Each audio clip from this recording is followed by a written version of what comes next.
This time of year, the Temple Ambler campus and the holoculture students are working around the clock to showcase their exhibit at the highly anticipated Philadelphia Flower Show.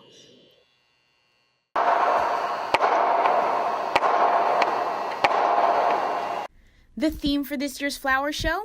Flower Power. The exhibit Hanging Loose at a Home Refuge is a tale of two environments, the machine and the haven. Our professors Robert Cooper and Mike LaFerno ran with that, and they went with the 60s inspiration with the counterculture movement, which is like the hippies, versus the establishment or the man.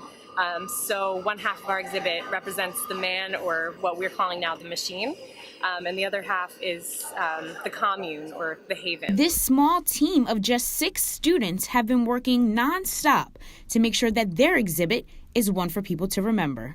Being here, kind of walking into the convention center that first morning, was really emotional, because you just feel like you're a part of something big. It doesn't really feel like that so much when you're in like this cramped studio that's like covered in scrap wood.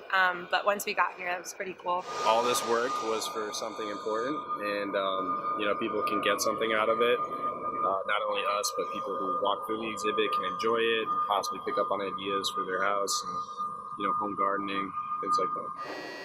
If you're interested in seeing the Ambler campus's finished exhibit, you can check it out here March 2nd through the 10th at the Philadelphia Convention Center. Reporting for Temple Update, I'm Aleeya Mayo.